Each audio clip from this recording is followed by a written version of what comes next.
my name is Christy Fitzpatrick, and I'm going to be talking to you today about the Irish and how they feel about death, their traditions with death, and how they think about the afterlife.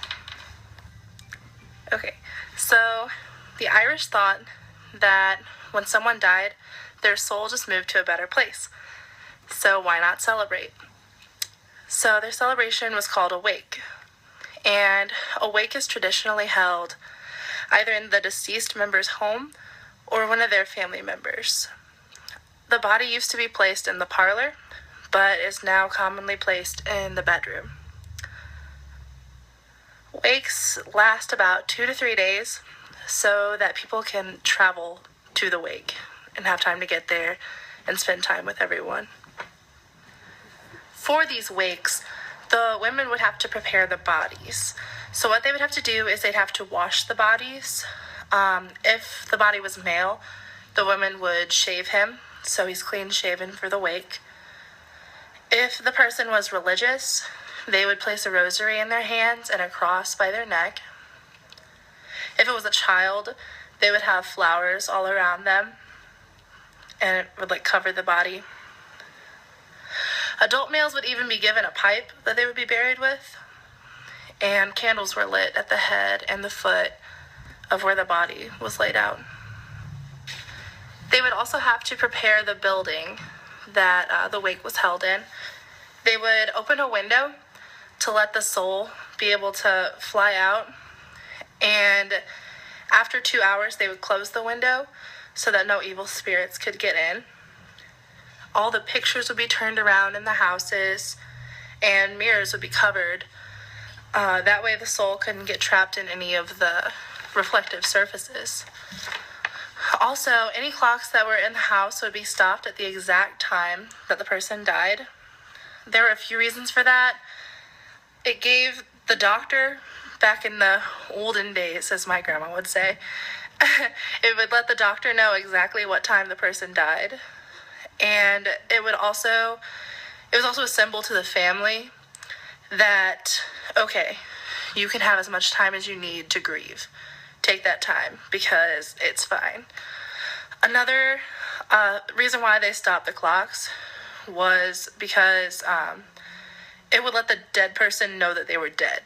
So if you were a spirit and you were looking around the house and you saw that time was no longer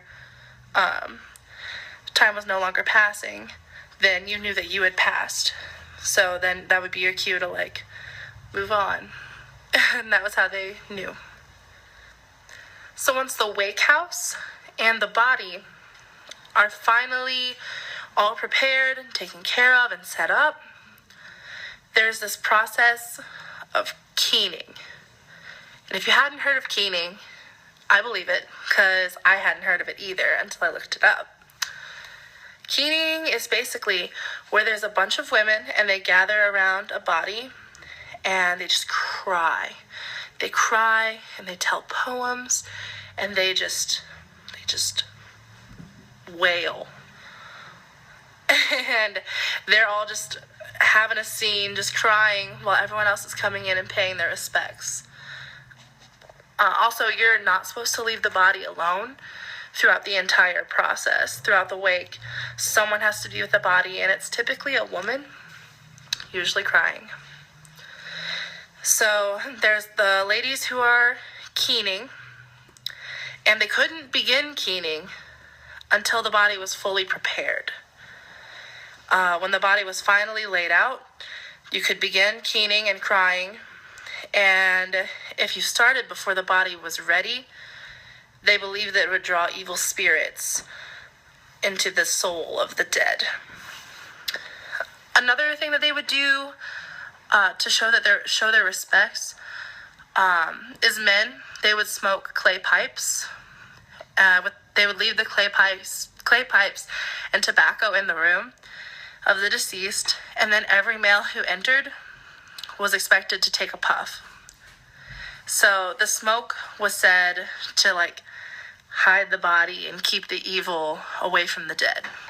So they had a bunch of little traditions that they would do to keep the body safe.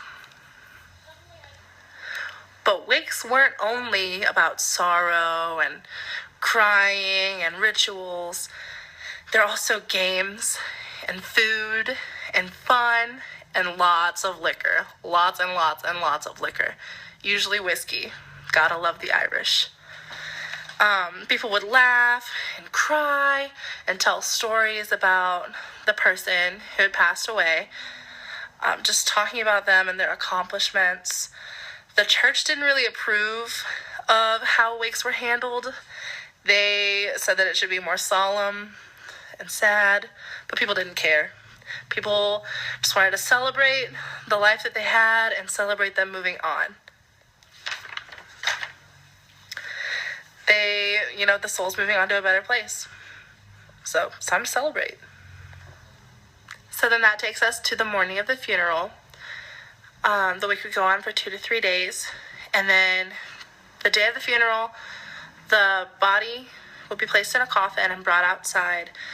And it would be set on some chairs. And it would stay there until it was time to go to the church. Mourners would come by and kiss the deceased. And then 4 to 6 people would carry the casket all the way to the church. And they'd have the little ceremony. And then those people would then carry the casket down to the gravesite and put it in. And then after it was covered with dirt, they put the shovel and the spade on top of it in the shape of a cross. And anywhere that the procession had went, people would stop and pay their respects to the person who had died, and even buildings would close and allow the people to go through. So today things are a little different than that, but they like to remember their dead on November 2nd, which is All Souls Day. They read all the names of people who have died in the previous year in the Mass and on the radio. Also, instead of having a lot of people come over for the wake, most of the time they'll just have immediate family sit up with the body at home.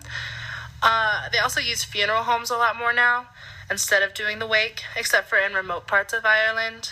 They still like to do the traditional wake. They still stop the clocks at the time of death, just due to tradition. And businesses still do turn their lights out and lock their doors whenever the procession goes by for a funeral. So I thought that was pretty cool.